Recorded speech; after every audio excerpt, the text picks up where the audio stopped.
we're not there, but I can see it. And can I just tell you, it's beautiful. It's a beautiful thing.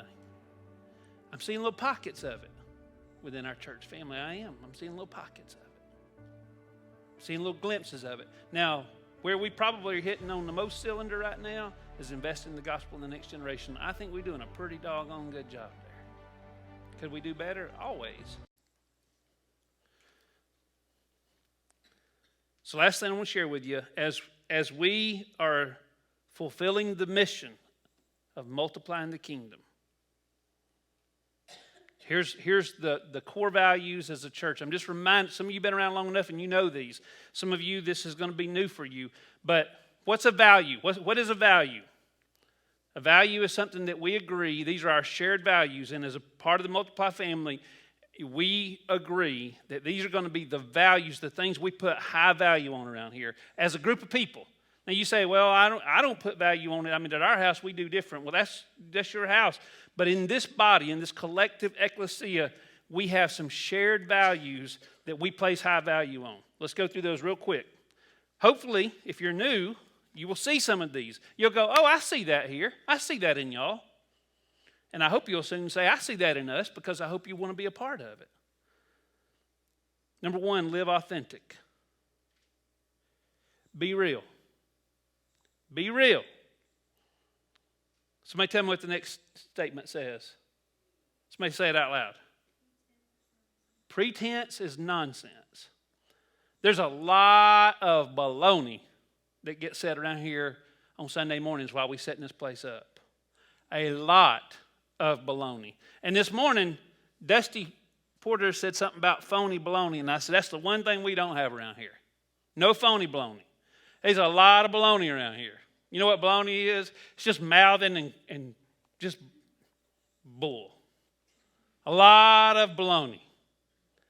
But we don't ever want to be a people who have phony baloney. We don't ever want to be people who's in here, how you doing today, brother? I'm doing good. Bless God. How you doing? How you doing? I'm not doing good at all. My cat got run over this week. I'm not doing good at all. I mean, thank God. Last Sunday, somebody came in here. They looked like somebody had died. And I said, are you okay? And you know what he said? It's not a joyful occasion at my house this morning. And you know what that meant? We having problems at our house. I don't know what the problems were. I didn't have to know all the details. But you know what? You know what that is? That's authentic. That's authentic. And it's good and it's healthy for us to say, hey, look, at our house, we can't even figure out who's paying the bills, let alone who the spiritual leader is. We don't even know if we have bills because he can't keep up with nothing at our house. It's okay to not be okay. We want to live authentic. So here at Multiply, we place a high value on being authentic. Sometimes I'm probably too authentic. But I would rather be too authentic than for you to ever leave here and go, boy, our pastor has really got life figured out. I would not want you to leave here and go, I don't belong with those people, because our house is nuts. If your house is nuts, you are at the right place. If your house is perfect, please help us, because we are not. Number two, our second core value is that we take bold steps. We take bold steps. What does that mean? That means we make moves that make a difference. Don't raise your hand. I'm going to ask you a question. Is there anybody in this room this morning who would say, Robbie, the truth is, I don't think I have found the abundant life that you've been talking about this morning. I know Jesus. I'm confident I've been saved. But I don't think that abundant life is mine. I have to be honest and say that I don't think he is the treasure that I'm pursuing yet. How many of you in this room would say, I have never shared the gospel full on with somebody in my whole life? Don't raise your hand. You know what it would look like for you to live boldly today? To admit that and take a bold step towards it. Is that application enough? See, we're not just taking bold steps towards buying buildings and going and taking on a bunch of debt. We're not just taking on bold steps going, bless God, we're going to serve 10,000 people in this community. That might not be a bold step. That might be stupid right now, since we don't have the resources for that. But we take bold steps. We took a bold step when we planted this church. We took a bold step when we started our kids' ministry. In your life this week, listen to me, church, in your life this week, you know what we value at this church? When I hear you say, I did something this week I've never done for God's glory. A few weeks ago, Matt Jones texted me and said, I got an idea. Now, for y'all who don't know Matt, he is not an upfront guy. He's not the guy who says, give me a microphone, let me stand up front. He is the guy who says, I'll do anything but that. But you know what he said? Our boys need. And he expressed the need that they have. And you know what he said? He didn't say, Robbie, what are you going to do about it? He said, I'll lead it. I'll lead it. And you know what he's done now? He's here again this morning early before most of y'all got here. He had our young boys in there. If you've got one and they're not coming, they need to be a part of it. He's in there just teaching them the basics of what it looks like to be a man of God. How to do simple things like how to tie a knot, how to start. He's telling me that next month he's going to teach them how to cook over a fire. So if you pull up and the building's on fire, it's probably Matt Jones's fault because he let boys have matches. But listen to me. That's a bold step. You say, well, ain't no bold step. I'd do that. Well, then it's not a bold step for you. You need to go do something bolder. But for Matt, that was a bold step. Last week, Amy Kegel ain't the first time she's taken it, but she gets very nervous about leading every time she leads. Every time that Matt asks her, will you lead? She, oh, Lord, I don't know. But you know what she don't do? She don't go, I ain't doing that. You know why? Because we value taking bold steps. I took a bold step that wasn't real spiritual, but it was a bold step after not having gone hiking for years. Last weekend, I said, we can go to Yona Mountain. And inside I was thinking, I'm going to carry some of my young women like Gunnar and Amelia because I might not make it. And somebody might have to help me. It was a bold step. Number 3, we want to live intentionally. I've told you this lots and lots of times, and I'll tell you a lot of times again, and the reason I keep saying it is because it's so easy not to. If you and I don't live our lives intentionally, we will wake up one day old and spent and wore out, and our lives won't have mattered for much. At least not much that will last eternally. There is literally so much in this world to distract us from the meaningful things that if we don't wake up every day going, today my life's going to count for something. Today I'm going to make sure. There's a few things I'm going to get done today if I don't do nothing else. Like what? Well, what matters most to you? I'm going to spend some time with Jesus if nothing else happens today. I'm going to make sure that my kids know that I love them no matter what they do. If that's valuable to you, if that's important, then let's do that. I'm going to live intentionally. Why? Because nothing significant happens by chance. It don't. Number 4, I'm going to act generously. What does it look like to act generously? Most people would say, well, that's about your money, right? No, that's just one thing. You know what the Bible says about your money and your time and your treasure and your talent? Where your heart is, that's where your treasure will be too.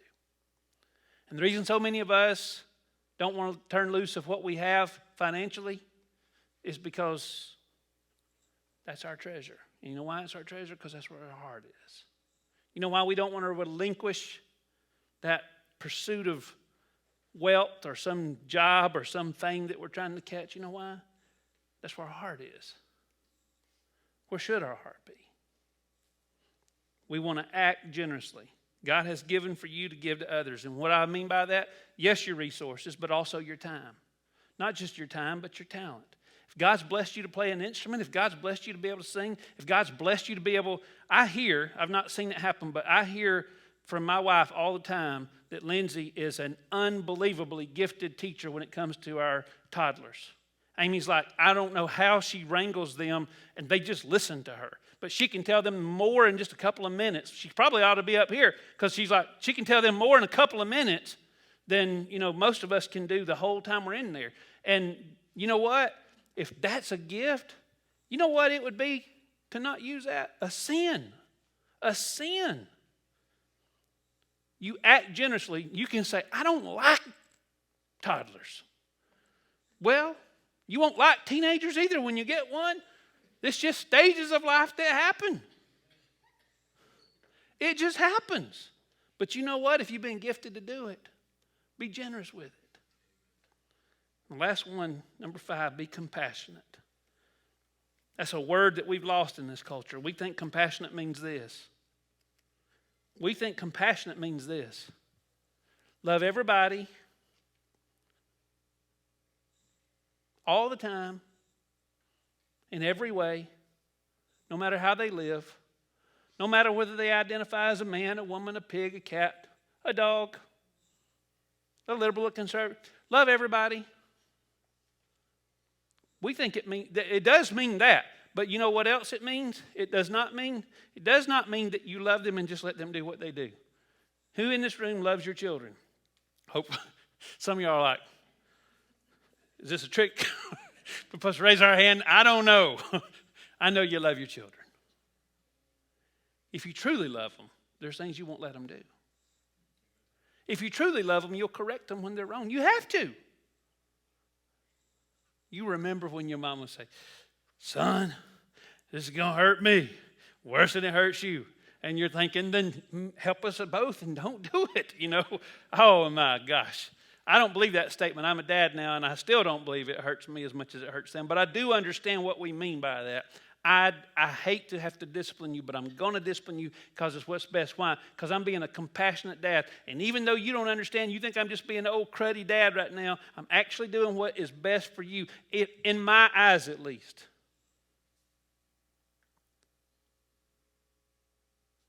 You know what compassion is? Compassion is when we treat people the way God has treated us. Well, how did God treat you? He loved you and accepted you unconditionally. And at the same time, he told you what was wrong with you and what you needed. And you know how God loves me now? You know how God shows me compassion now? One of the greatest gifts God's ever given us, you know what it is? Conviction. You know what conviction is? It's when you are doing something you know as a child of God you shouldn't be doing, but you're doing it. And in the midst of that moment, you feel this, hey, this is not your life anymore. You don't need to be taking part in this. And you go, golly. And you know what it is? It's a gracious God having compassion on you. You know what he's saying? What he ought to say in his righteousness is, that's it. That's it, Alan. I've given you 25 chances and you blew it again. You're out. That's what righteousness would say.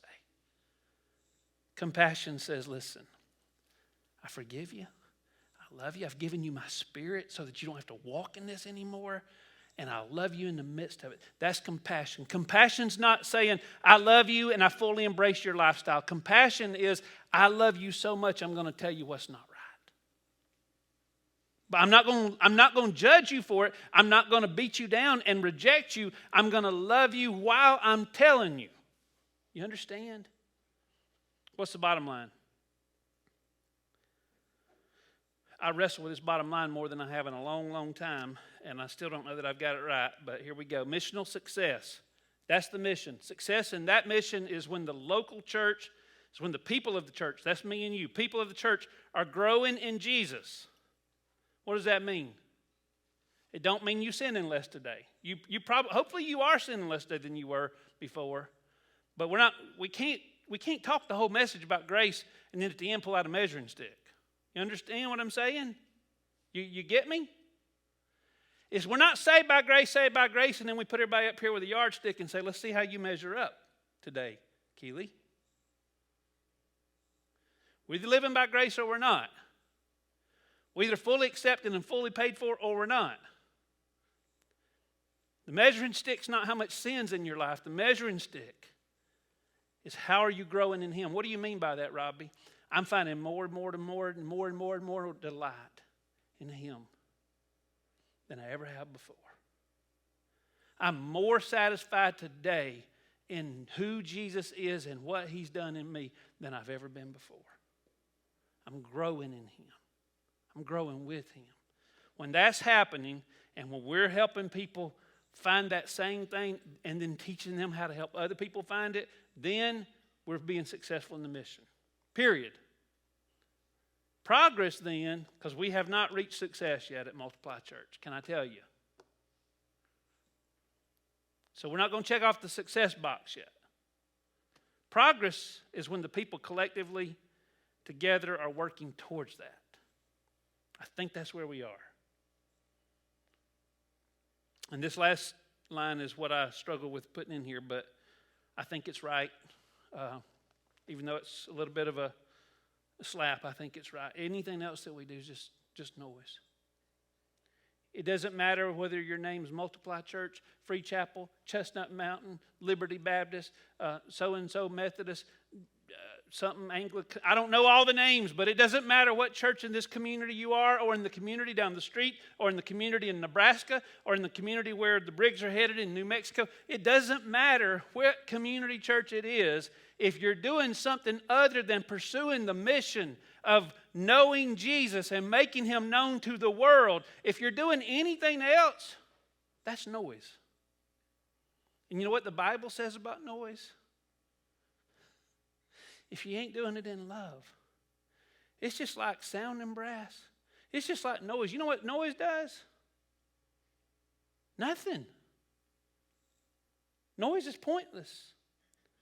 And there's churches, God help us never to be. There are churches all over who are making all kinds of noise. Lord, at the noise.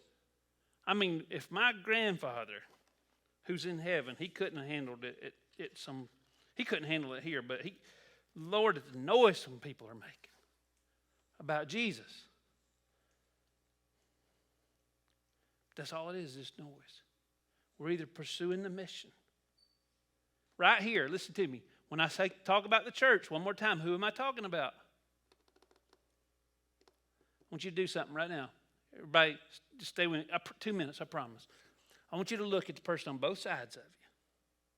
And I want you to say to him, whoa, wait a minute. I want you to look at the person on both sides of you, and I want you to say,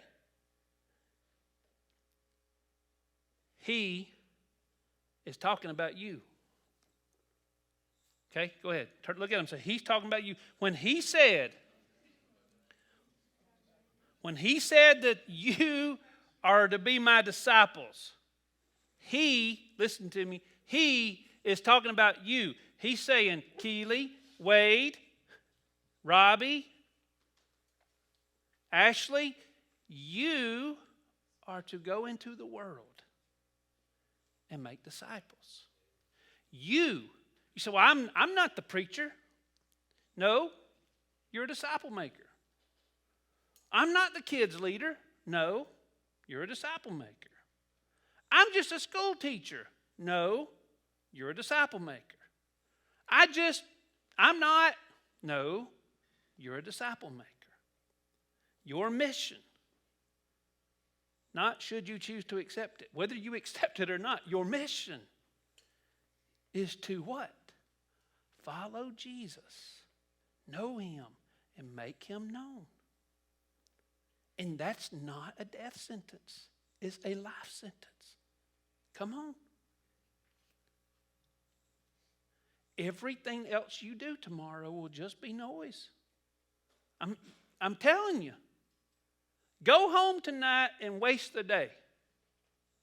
Or go home and show your family what it looks like to follow Jesus. You say, well, are you telling me to go home and have a Bible study after we've been in church all morning? No. Go home and show your family what God says when He says, go model for them when He says, consider the needs of others above yourself. Try that at your house this Sunday afternoon. There's a fight in the car about where we're going to go eat at. I don't want that kind of food. Instead, how about I say, whatever you want.